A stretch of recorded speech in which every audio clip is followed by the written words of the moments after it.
During the 2010s, El Clásico was the most anticipated match of the calendar year. It was an iconic game that fans worldwide turned in to watch, knowing for sure they were guaranteed an entertaining matchup. Friendships, families, and even lovers divided for 90 minutes to support the club they identified with the most. The hype was so huge that people were discussing it weeks in advance and would continue to do so several days after the final whistle. But nowadays, even as a dedicated football fan, you'd be forgiven for not knowing there was an El Clásico going on at the time I published this video. So, why has the hype died down? In this video, I'll analyze what made El Clásico so special, what changed, and why people don't care that much about it anymore. And spoiler alert, it's not just because of Messi and Ronaldo. But first, let me give you some context.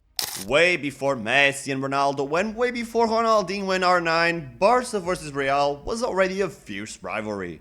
It was a clash of identities and political preferences that completely divided Spain. Although not as successful in the beginning of the 20th century, Real gained prominence under the leadership of Santiago Bernabéu, a man who had fought in Spain's civil war on the side of the country's ruler Francisco Franco. Though initially Atlético Aviación was seen as the club of the regime, Real Madrid's rise and dominance in Europe under a known nationalist helped change Franco's mind, and he supported it until his death in 1975. It was only logical for a leader who wished for a homogeneous country to support the capital club, the one that represented nationalist Spain the most. Barcelona, on the other hand, represented Catalan nationalism, which was heavily repressed during Franco's dictatorial regime.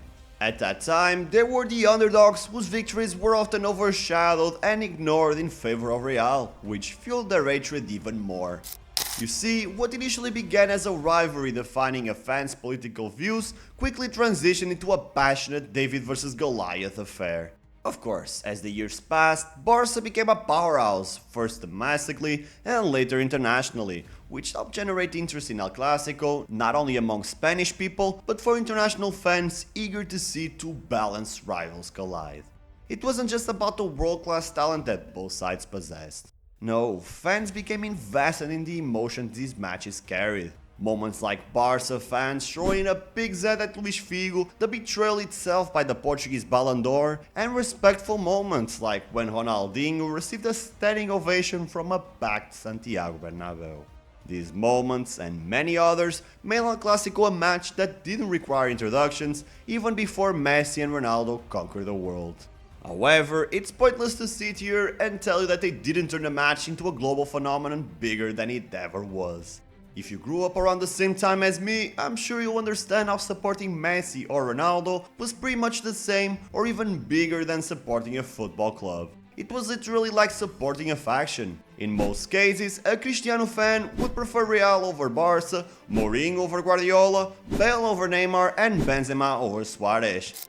Not that there was anything wrong with the other, but for most international fans, it was simply down to loyalty and allegiance to a player that meant the world to them. In essence, the majority didn't even know that much about Barca or Real's history. The things I told you about the political ideologies of both clubs, although crucial to building the foundation of this rivalry, were absolutely meaningless to the fans who only wanted to see their favorite players or manager triumph. As a consequence, many of you might still have strong sentiments towards one club or the other, but if you're really honest with yourself, I doubt you'll say you fell in love with Real or Barca before you fell in love with Ronaldo or Messi. As global superstars, they elevated the rivalry to heights never seen before, but there's another man who played an even greater role in my opinion. After all, it was José Mourinho who really fueled the hate in that rivalry once again. Mourinho insisted that Real and Barca players shouldn't be friends. He literally painted his opponents as enemies, and so El Clásico quickly became a war. Who doesn't remember his fight with Tito Villanova, Pep stomping on Messi's hand, Ramos and Piqué's heated rivalry, and all the numerous conflicts that suddenly became the norm? Besides, just like Messi and Ronaldo, there was also the iconic rivalry between Mourinho and Pep. It was an iconic clash of philosophies between two extremely competitive men that made every press conference from 2010 until 2012 must-watch TV. It was a shame they only coincided for 3 seasons and that we never saw them go one-on-one in the Champions League final. We were incredibly close to getting it on 2 separate occasions, but, you know, Bayern made sure to ruin it every time. Had that happened, and I'm 100% sure it would be seen as the most anticipated football match of all time. I mean, for fuck's sake, people have dreamed of a Portugal vs Argentina World Cup final when Messi and Ronaldo's teammates were still guys like Gonzalo Higuain and Hugo Almeida. It's also worth noting that this match wasn't huge simply due to scarcity. It rarely happened multiple times a year, and it always had the same weight, no matter if it was a Copa del Rey meeting or a Champions League semi-final. I honestly have the clearest memories from matchups outside La Liga. Messi's wonder goal against Real in the Champions League, Bale's iconic winner in the Copa del Rey. Damn, how many times have I said iconic already?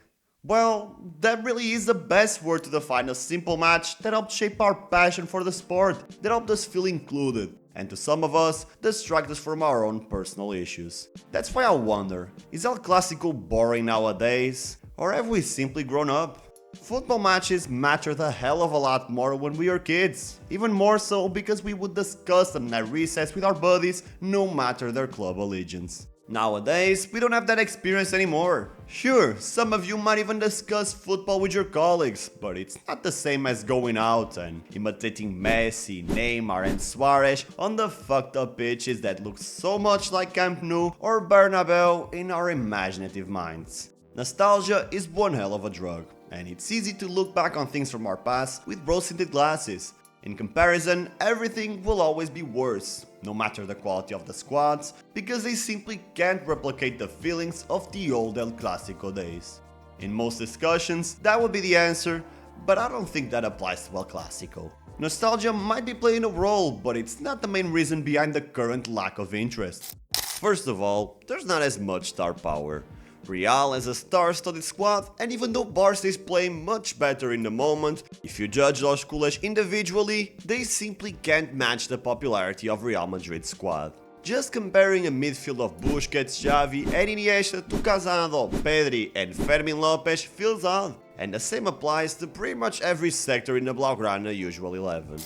Lastly, nobody stands for anything anymore. A big portion of this video was me defining what El Clásico truly means in its essence. It's a conflict between philosophies, cultural, political, and footballing. Nowadays, there are considerably fewer Spanish players in both squads, and far more international fans who have no idea about the cultural meaning of the rivalry, which essentially gives it more of a commercial feel than a grudge match vibe. Gone are the days when Barca and Real players couldn't stand each other and every match had some sort of fight breaking out. In our current culture, they're all friends and don't even try to hide it. By no means am I saying there's something wrong with that, but it's hard to feel as invested in something when there's no emotion behind it. Real and Barca feel the same to me. Two big teams playing against each other to see who will move up the table. Nothing more and nothing less, and after what I've lived, it just doesn't cut it for me.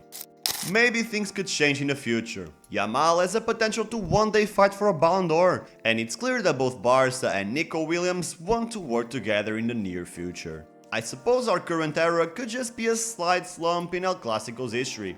Now, will it ever reach the hype of the Messi and Ronaldo era? I don't know, but I do know you're going to tell me your opinion in the comments. And if you like my content, I'm just gonna ask you for one small favor. Hit that thumbs up on your way out, as it massively helps grow this small channel. As always, thanks for watching until the end, I appreciate you, and I will see you in the next one.